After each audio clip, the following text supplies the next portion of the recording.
윤석열 대통령은 6차 변론기일에서 홍장원 전 국정원 1차장과 곽종근 전 사령관으로부터 탄핵 공작이 시작됐다고 주장했습니다. 네, 오늘 증인으로 나온 곽 전 사령관은 대통령이 국회의원을 끌어내라고 지시를 했다고 거듭 확인했습니다.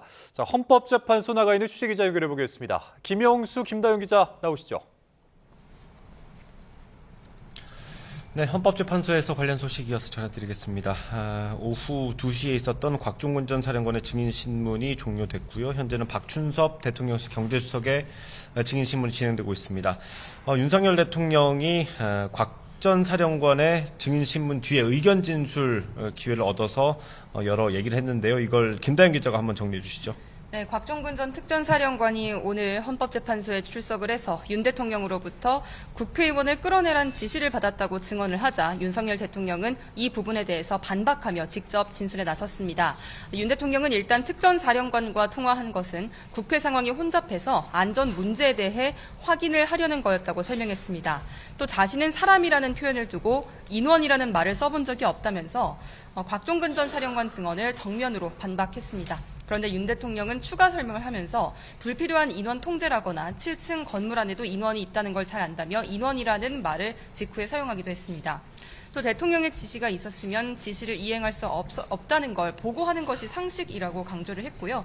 재판관이 상식선에서 봐달라고 말했습니다. 윤 대통령은 특히 홍장원 전 국정원 1차장의 공작과 특전사령관이 김병주 의원 유튜브 출연이 내란 프레임과 탄핵 공작의 시작이라고 언급했습니다. 네, 곽종근 전 특수전 사령관의 증인신문 내용도 정리해드리겠습니다. 곽 전 사령관은 윤 대통령이 비화폰으로 전화해서 국회 의결 정족수가 안 된 것 같다면서 의사당 안에 있는 사람을 데리고 나오라고 했던 진술을 다시 맞다고 확인했습니다. 당시 데리고 나오라고 한 대상이 국회의원이냐는 거듭된 질문에도 정확하게 맞는다고 답변했습니다. 당시 상황을 추가로 설명하기도 했는데요. 707 대원들이 정문에서 대치하는 상황이었고 본관 안쪽으로 들어가지 못했다면서 안쪽에 요원이 없으니 당연히 국회의원으로 이해했다라고 강조했습니다. 당시 자신의 지시가 좀 어떻게 전파됐는지도 설명하지 않았습니까? 네, 곽 전 사령관은 김현태 707 특임 단장에게 비화폰으로만 지시할 수 있었다고 말했습니다. 또 화상회의에서 쓰는 마이크가 계속 켜져 있었는데 그러다 보니 자신이 지시한 것과 대통령이 지시한 것, 또 김용현 전 장관에게 지시받고 전달하는 것이 마치 라이브처럼 생중계됐다고 설명하기도 했습니다. 네, 오늘 기일에서 의원이냐 요원이냐 이것도 좀 논란이 계속 이어졌습니다. 앞서 김용현 전 장관이 증인으로 나왔을 때 의원이 아니라 요원을 끌어내라고 한 거라는 주장이 나오면서 논란이 있었죠. 곽종근 전 사령관은 대통령으로부터 의원을 끌어내라는 지시를 받았다고 했는데 대통령 측은 의원을 끌어내라고 한 적이 없고 곽 전 사령관이 의원을 사람, 인원 이렇게 바꿔서 말하면서 말이 바뀐다고 지적했습니다. 정영식 재판관도 이 부분에 대해서 물었습니다. 국회의원이라는 말을 들었느냐고 질문을 던졌는데 곽 전 사령관은 인원을 들었다고 답했습니다. 그러면서 아직 의결 종족수가 채워지지 않은 것 같다. 빨리 문을 부수고 들어가서 인원을 끄집어내라는 말을 정확하게 들었다고 거듭 강조했습니다. 앞서 오전에 있었던 김현태 특임단장의 증인신문 내용도 다시 한번 정리해 보겠습니다. 한 100분 정도 진행이 됐죠? 네, 맞습니다. 오늘 오전 10시 20분쯤부터 가장 먼저 진행된 증인 신문이고요. 1시간 40분 가까이 진행이 됐습니다. 김현태 단장은 곽종근 사령관으로부터 150명을 넘으면 안 된다는데 들어갈 수 없겠느냐는 취지의 지시가 있었다고 말했습니다.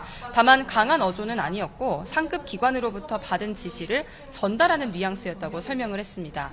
또 전기라도 차단하는 방법이 없겠느냐는 지시를 받은 사실을 오늘 증인신문을 통해서 확인을 했습니다. 네, 김현태 단장은 다만 곽종근 전 사령관의 지시 가운데 국회의원이나 끌어내라 이런 언급은 없었다고 밝혔습니다. 김 단장은 150명이라는 숫자 그리고 진입 가능 여부에 대해서 집중했고 그게 국회의원이라는 건 나중에 알았다고 설명했습니다. 근데 이게 작년에 했었던 기자회견 내용이랑은 좀 다르지 않습니까? 네, 김 단장은 지난해 12월 계엄 선포 이후에 자진해서 기자회견에 나선 인물이기도 하죠. 지난해 12월 기자회견에서는 국회의원을 끌어내라는데 가능하겠느냐, 또 국회의원이 150명 모이면 안 된다 이런 지시를 받았다고 밝힌 바가 있습니다.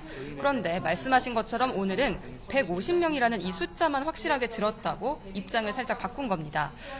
김 단장이 증인신문을 마치고 나간 뒤에 기자들과 만난 시간이 있었는데요. 이 부분에 대해서 취재진이 질문을 던졌습니다.